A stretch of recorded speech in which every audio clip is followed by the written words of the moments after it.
भवति यदनुभावात् एडमूकोऽपि वाग्मी जडमतिरपि जंतुर्जायते प्राज्ञमौलिः सकलवचनचेतो देवता भारती सा मम वचसि निधत्तां सन्निधिं मानसे च।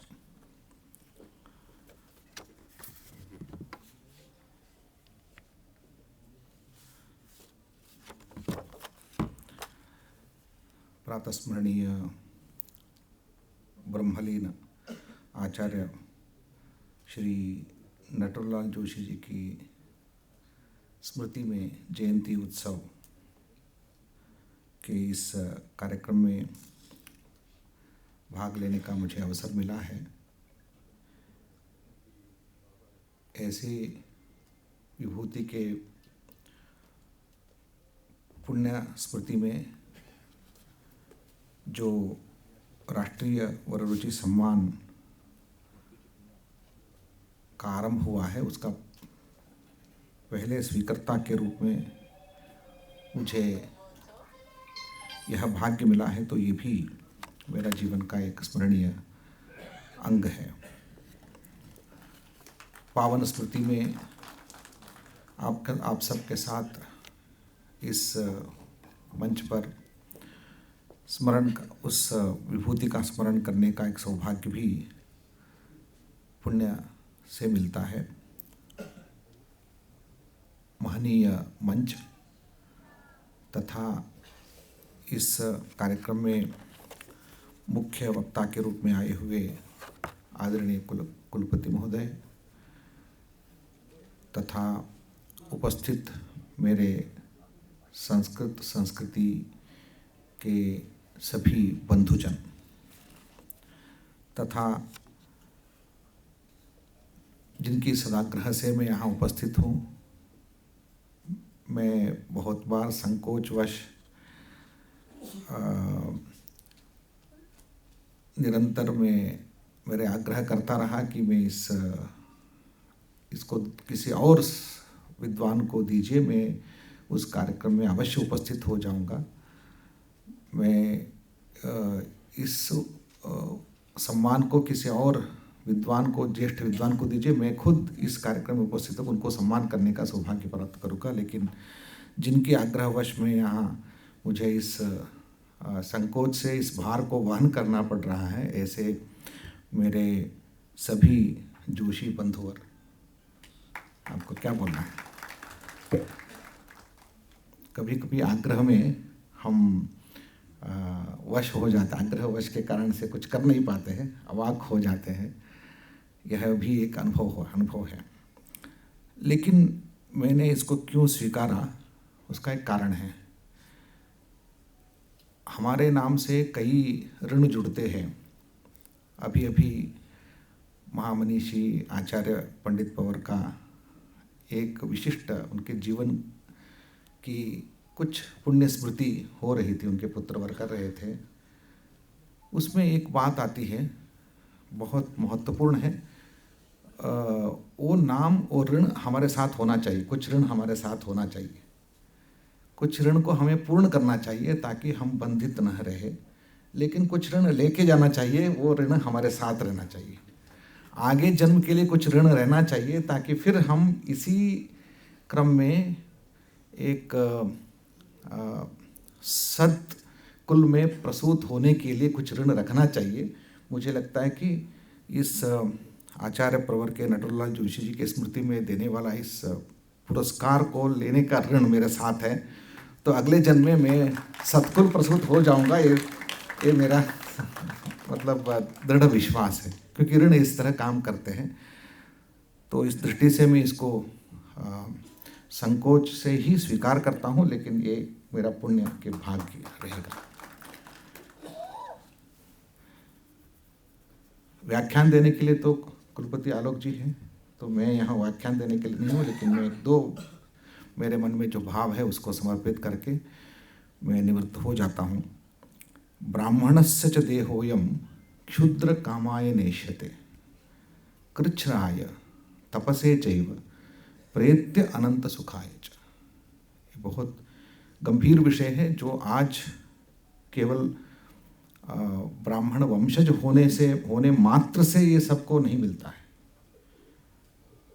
हम सब ब्रह्म बंधु हो चुके हैं, कोई ब्राह्मण नहीं रहे हैं, क्योंकि ब्राह्मण का मुख्य लक्षण हम में से किसी को नहीं रहा है।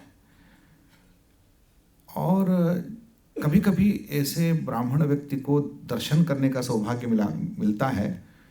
मैंने आचार्य नटवरलाल जी जोशी जी को जीवन में एक बार मिला। वो परम पूज्य श्री ब्रह्मलीना स्वरूपानंद जी महाराज के भी दर्शन कर चुका हूँ। उसके बाद जब चातुर्मास के अवसर में श्री अविमुक्तेश्वरानंद महाराज जी दिल्ली में थे, उस समय मैं उनका दर्शन के लिए गया था। तो वहाँ आकस्मिक रूप से पूज्य प्रातस्मरणीय नटवरलाल जी भी वहाँ थे। तो उनके साथ बहुत चर्चाएं हुई। वो तब अध्ययनरत थे, कई ग्रंथों का अध्ययन करते थे। तो उस समय जिस विषय पर उनका अध्ययन चल रहा था उसके विषय में चर्चा हुई। मुझे लगा कि ऐसे विद्वान जो निरंतर स्वाध्याय में रहे हैं, कभी निवृत्त नहीं हुए हैं और निरंतर लेखन क्रम में रहे हैं, और क्योंकि लेखन इसलिए करना पड़ता है, जो साथ में जो निरंतर शिष्यगण रहता है तो शिष्यगण के लिए निरंतर बोधन करते हुए अपने बोध का प्रसार कर सकते हैं। लेकिन जब शिष्यगण साथ में नहीं रहता है तो लेखन करना पड़ता है। तो कालांतर में या देशांतर में रहने वाले, दूर में रहने वाले अपने विद्या बंधुओं को विद्या देने का एक क्रम है। तो आचार्य श्री हमेशा वो करते रहे। मैं देखा तो वो छोटे छोटे अपने पत्र को उसमें लिखते हुए उनको देखा, तो वो देख रहा था। उनके चौली में वही था, बहुत सारे छोटे छोटे पन्ने थे। मैं बहुत सूक्ष्म रूप से व्यक्ति का दर्शन करता हूँ, तो ये भी उनका स्वरूप मैंने देखा। तो तब मैंने उनका एक स्वरूप को देखने के बाद जो स्मरण में आता है, तो ब्राह्मणस्य च देहोऽयं क्षुद्र कामाय नेष्यते। देखिए, बहुत गंभीर विषय है। तो कामाय नेष्यते नहीं बताया, कामना नहीं करनी है ये विषय नहीं है, लेकिन क्षुद्र कामना नहीं करनी है, तो बड़ा कामना करना है। तो कामना ऐसी करनी है तो जिस कामना से केवल स्व का नहीं हो, पूरा विश्व का कल्याण हो, अपने सभी जितने भी विद्या बंधु हैं, जितने भी परंपरा है, वो सबका कल्याण हो, ऐसे भावना से जब करेंगे तो ये सार्थक होता है। तो कामना का निषेध नहीं किया है, क्षुद्र कामना का निषेध किया है। वहाँ कृच्छ्राय तपसे चैव बहुत बड़ी बात है। इसमें जैसे हमने कहा, तो अब हम त्याग बहुत दूर की बात है, लेकिन त्याग शब्द भी हम बोल नहीं सकते हैं। लेकिन आपने अपने जीवन में अनेक त्याग परंपरा, तो तेन त्यक्तेन भुंजीथाः, इस त्याग परंपरा को तो उन्होंने गृहस्थ होकर निरंतर किया, तो उसकी परंपरा भी है। उस देखिए, अपने पिताश्री, अपने दादा, इस तरह संस्कार आते हैं। वो संस्कार की परंपरा में अज्ञातवश भी संस्कार आता है, उसके लिए ज्ञान होना जरूरी नहीं है। वो एक उसके लिए हम बोलते हैं जीन्स, मतलब जीन्स यानी केवल हम शरीर से एक स्वभाव आता है ऐसा नहीं है। इस तरह के संस्कार गुण आते हैं जिससे हम बाहर नहीं आ सकते हैं। तो ऐसी तब क्या होता है, तो संस्कार बलवान होकर संस्कार को रक्षा करना बहुत मुश्किल है। हमारे लिए क्या है, हमारे में हम अभी हमारी परंपरा में भी इस तरह का गुण संस्कार होते हैं, लेकिन कभी कभी संस्कार का अभिभव हो जाता है, क्योंकि बाहरी दुनिया की इतनी आकर्षण है।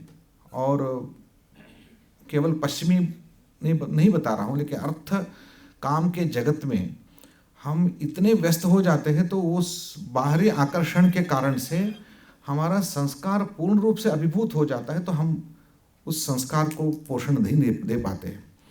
लेकिन पूज्य आचार्य जी हमेशा सत्संग में रहे हैं, हमेशा ऐसी उनके जीवन में मैंने अभी देख रहा था, तब भी जानता था।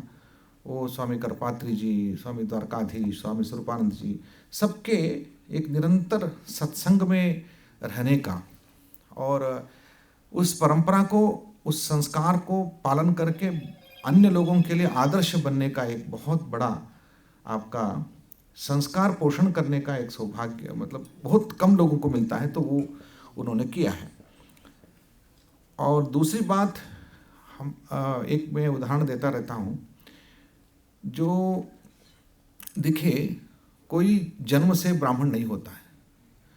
जन्म से सभी लोग एक पशु के रूप में हम जन्म प्राप्त करते हैं। प्राणी है, कोई जैसे अभिसन्य प्राणी है वैसे मनुष्य भी एक प्राणी है, लेकिन संस्कार से वो द्विजत्व प्राप्त करता है। मतलब संस्कार द्विजन्म होना पड़ता है, मतलब एक बार जन्म लेने से कोई ब्राह्मण नहीं होता है, उनको संस्कार के द्वारा द्वितीय बार जन्म लेना पड़ता है, तो तभी वो द्विज होता है, तो नहीं तो कोई द्विज नहीं होता है।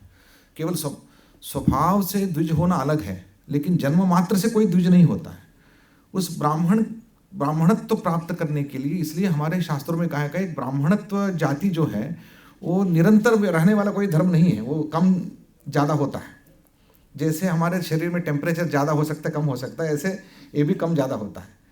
तो इसलिए उसको पोषण करने के लिए त्याग करना पड़ता है, तपस्या करनी पड़ती है। तो तपस्या जब वो प्राप्त करते हैं तभी ये ब्रह्मत्व आ जाता है।